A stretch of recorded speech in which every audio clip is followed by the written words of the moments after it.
شمال إفريقيا في التاريخ القديم من القرن الخامس قبل الميلاد إلى الاحتلال البيزنطي.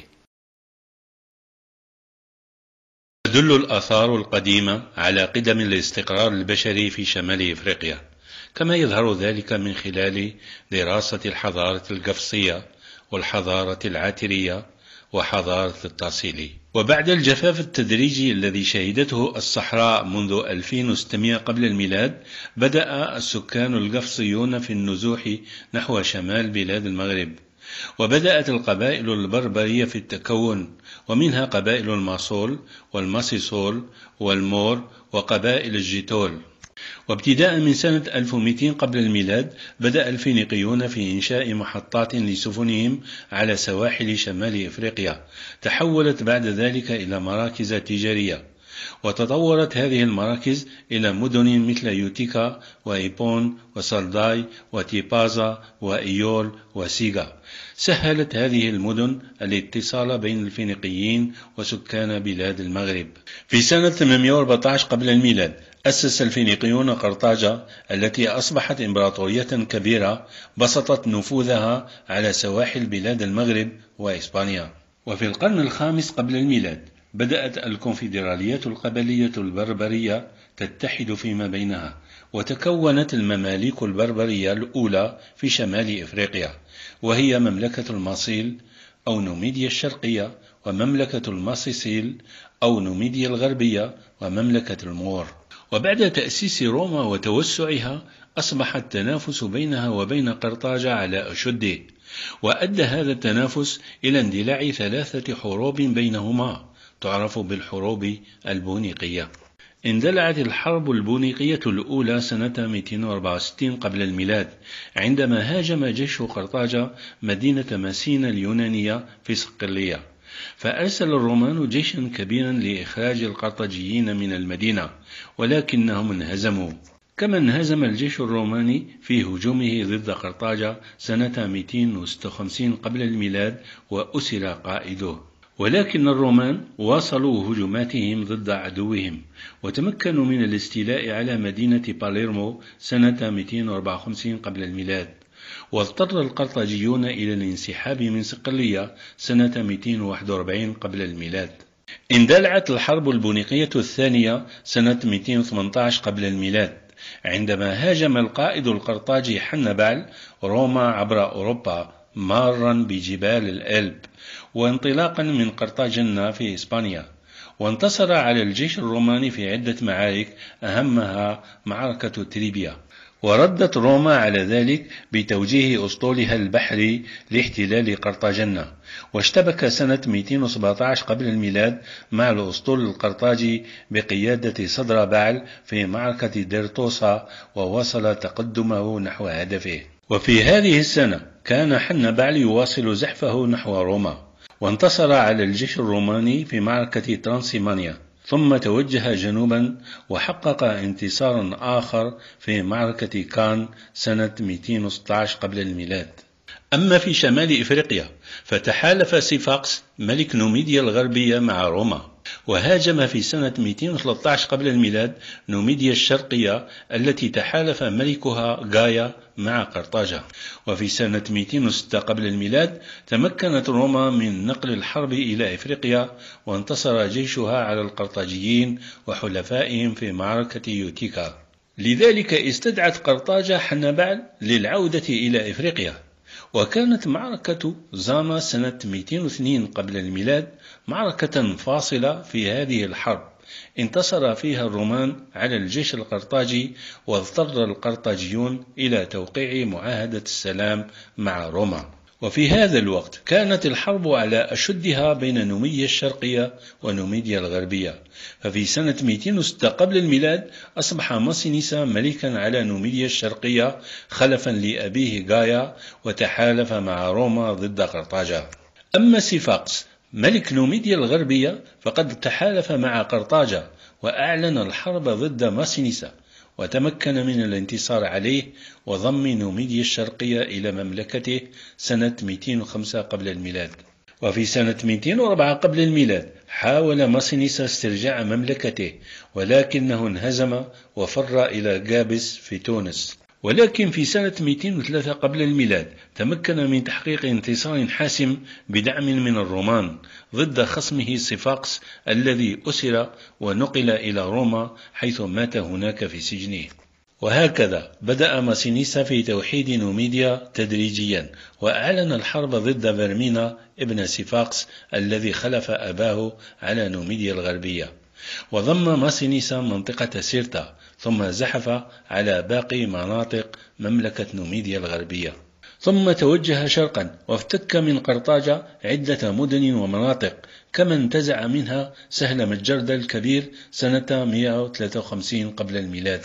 وفي سنة 148 قبل الميلاد توفي ماسينيسا، وتدخلت روما في ترتيب إجراءات استخلافه بين أبنائه الثلاثة، فتولى ميكيبسا الإدارة، وغولوسا قيادة الجيش، ومستنبعل القضاء، وسرعان ما انفرد ميكيبسا بالسلطة. وفي سنة 149 قبل الميلاد اندلعت الحرب البونيقية الثالثة، عندما احتل الجيش الروماني بقيادة سيبيون الإفريقي يوتيكا ثم مدينة قرطاجة سنة 146 قبل الميلاد، فأحرقها ودمرها، وأصبحت قرطاجة مقاطعة رومانية. أما في نوميديا فبعد وفاة ميكيبسا سنة 118 قبل الميلاد اقتسم ابنه أذربعل وهيمصر الأول وابن عمهم يغورطا المملكة فيما بينهم.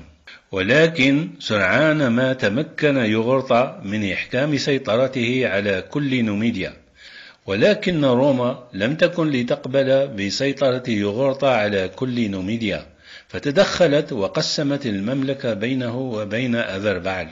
ولكن يغورطا لم يرضى بهذا التقسيم، وفي سنة 112 قبل الميلاد شن الحرب ضد أذربعل وانتصر عليه قرب سيرتا، فتدخل الجيش الروماني ضد يغورطا الذي انهزم في معركة قرب تبسا سنة 109 قبل الميلاد ولجأ إلى الصحراء.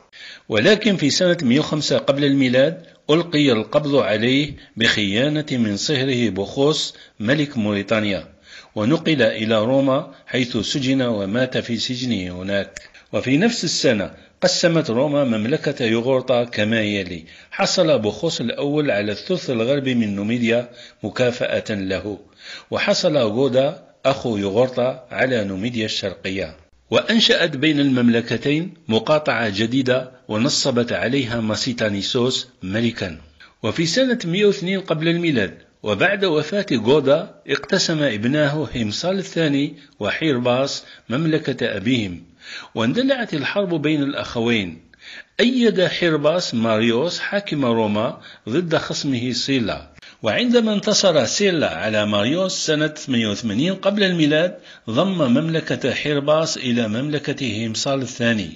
وبعد وفاة بوخوس الأول اقتسم ابنه مملكته، وانتصب بوخوس الثاني ملكا على الجزء الممتد من صلداي إلى ملوية، واتخذ إيول شرشال عاصمة له، وحصل بوغيد الأول على الجزء الممتد من ملوية إلى المحيط الأطلسي. وبعد وفاة هيمصال الثاني أصبح ابنه يوبا الأول ملكا على نوميديا الشرقية.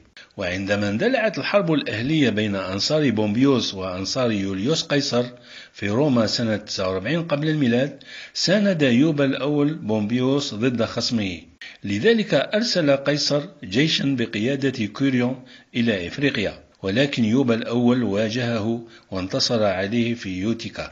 لذلك توجه يوليوس قيصر سنة 47 قبل الميلاد بجيشه إلى إفريقيا، فتحرك يوبا الأول لمواجهته، ولكنه فوجئ بهجوم جيش يقوده بوخوس الثاني ملك موريتانيا الشرقية، وستيوس وهو أحد المغامرين الرومان، وكان يقود جيشا من المرتزقة، واحتل هؤلاء سيرتا. وفي سنة 46 قبل الميلاد انتصر يوليوس قيصر على خصومه في معركة تابسوس، وكان يوبا الأول من بين المنهزمين في هذه المعركة فانتحر.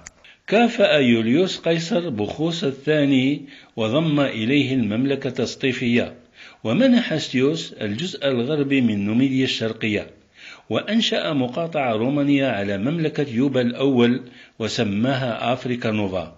وكان ذلك بداية الاحتلال الروماني للجزائر.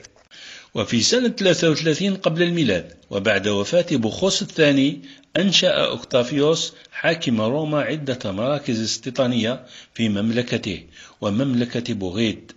وفي سنة 25 قبل الميلاد عين أوكتافيوس يوبا الثاني ابن يوبا الأول، وكان قد تربى في روما بعد انتحار أبيه، عينه ملكا على مملكة امتدت من الوادي الكبير شرقا إلى المحيط الأطلسي، واتخذ من إيول عاصمة له وسماها قيصرية. وفي سنة 24 قبل الميلاد توفي يوبا الثاني وخلفه ابنه بطليموس على مملكته. وواجه الاستعمار الروماني في بلاد المغرب عدة ثورات، منها ثورة تكفرناس التي اندلعت سنة 17 ميلادية وامتدت من طرابلس شرقا إلى جبال الحضنة غربا، وانتهت بمقتل هذا الثائر في سور الغزلان على يد الرومان. ولكي تحكم روما سيطرتها على كل بلاد المغرب أوعز حاكمها باغتيال بطليموس في مدينة ليون سنة 40 ميلادية. وبذلك قسم كلوديوس سنة 42 ميلادية موريتانيا إلى قسمين: موريتانيا القيصرية وموريتانيا الطنجية.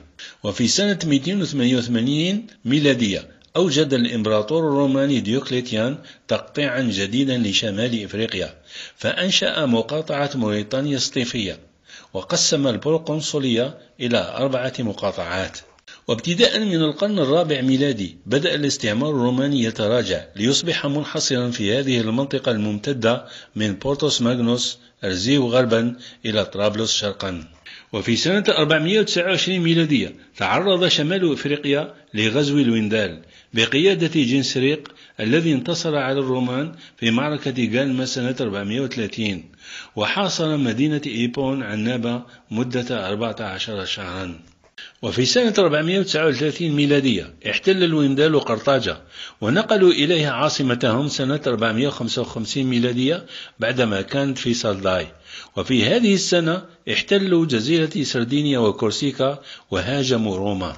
وابتداء من القرن الخامس ميلادي أسس البربر عدة ممالك مستقلة، ومنها انطلقت الثورات ضد الويندال. ولكن نهاية الويندال في شمال إفريقيا كانت على يد البيزنطيين، ففي أوت 533 ميلادية نزل الجيش البيزنطي بقيادة بيليزار في كابو تفادا على الساحل الشرقي لتونس، ثم تقدم نحو قرطاجة برا وبحرا، والتقى بجيش الويندال في معركة أديسيموم قرب قرطاجة وانتصر عليه. وفي أبريل 534 ميلادية انهزم الويندال أمام البيزنطيين في معركة أخرى في تريكاماروم. كما احتل الأسطول البيزنطي المدن الساحلية إيبون، جيجل، سالداي وقيصرية دون مقاومة. وفي سنة 539 ميلادية احتل البيزنطيون مدينة تبسة وموريتانيا الصيفية، ولكن توسعهم في شمال إفريقيا ظل محدودا ومنحصرا في الشمال الشرقي للجزائر بسبب مقاومة الممالك البربرية لهذا الاستعمار.